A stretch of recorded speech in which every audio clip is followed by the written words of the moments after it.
আসসালামু আলাইকুম and welcome back to my channel. এটা হইলো গ্রামে ঘুরতে গেছিলাম, ঘুরতে না আসলে একটা বিয়ে খাইতে গেছিলাম মূলত। তো বিষয়টা হইলো আমি যাচ্ছি আমার মতো, এরপরে হচ্ছে গ্রামে রাস্তাগুলোতে এমনিতেই তো ন্যারো থাকে, এর মধ্যে টার্নিংগুলো থাকে অনেক বেশি, মানে গ্রামের রাস্তাগুলোতে অনেক বেশি টার্নিং থাকে। তো আমি আমার মতো রিল্যাক্সে যাচ্ছিলাম টার্নিংগুলো দিয়ে হর্ন দিতে দিতে। তো এই টার্নিংটাতে আমি শুরু থেকে হর্ন দিচ্ছিলাম, তবে প্রত্যেকে মানে গ্রামে বিয়ের হাইসগুলো আছে না, মানে এটা বিয়ের ভাড়া মারে আর কি। এই যে হাইসটা ও একদম ডিরেক্টলি আসি দাঁড়ায় জায়গা, হর্ন দিচ্ছিলাম আগে থেকেই, ওইভাবে ও মানে দাঁড়ায় নাই আর কি। তো আমি গাড়িটা ব্যাকে দিচ্ছিলাম, এখানে একটু জায়গা ছিল, একটা বাড়ির গেট ছিল, ওইখানে ঢোকাবো, তখন এই শালার পথে আবার গাড়ি আগায় দেয়। মানে ওর এতটুকু বোঝার দরকার ছিল যে ওর জন্য ন্যূনতম একটু জায়গা রাখি, যাতে করে আবার গাড়িটা সাইড করে ঢুকাইতে পারে। মানে ওই পিছনের যেই এক্সিওটা কারটা, ওটাও অনেক মানে জায়গা নিয়ে দাঁড়াইছে ওর মতো করে। কিন্তু হাইসটা এগুলো গ্রামের ড্রাইভারগুলোর অবস্থা হচ্ছে এরকম, ওরা মানে জোর জবরদস্তি সব দিকে শুধু জোর জবরদস্তি করা শুরু করে দেবে।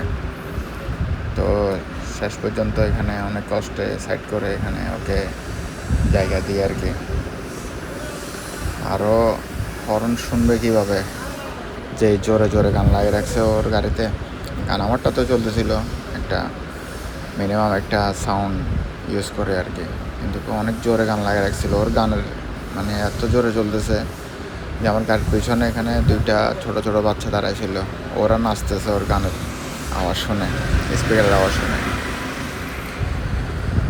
মূলত বিষয় হইলো এগুলা গ্রামে, এই যেগুলো গ্রামের ড্রাইভারগুলা, ওরা ওদের মতো চালায় একদম, মানে ওদের খেয়াল খুশি মতো চালায় আর কি। আর অটোগুলো তো আছেই, গ্রামের রাস্তাগুলোতে গাড়ি চালানো অনেক রিস্কি। অটোওয়ালাগুলা সাইড তো দিবেই না, আবার জায়গা ধরে দাঁড়ায় থাকে। ওর 3 চাকার অটোটাকে ও সাইড করে না, ব্যাগে দেয় না, কারকে বলে পিছনে নিতে। মূলত এইসব অভদ্রগুলোর জন্যই মানে রাস্তাঘাটে প্যারা খাইতে হয়। এই যে এটা একটা টার্নিং, এই টার্নিংয়ের ভিতরে দাঁড়াই আছে একটা অটো। এগুলো হইতেছে এখানের মানে ওদের সিস্টেমে, এটা ওদের অভ্যাস হয়ে গেছে। যাত্রী নামাবে টার্নিংয়ে, এরপরে সাইড দেবে না গাড়িতে, ওদের নিজেদের খেয়াল খুশি মতো চলবে। আর কি যে বাজে অবস্থা, মানে একটা বৃষ্টিতেই পুরো রাস্তাঘাট সব কিছু ভাঙিয়ে একদম মানে পার্ট টু পার্ট উঠে গেছে আর কি। যেখানে অলরেডি পানি জমে আছে। তো ভালো থাকবেন সবাই, আজকে এই পর্যন্তই। আল্লাহ হাফেজ।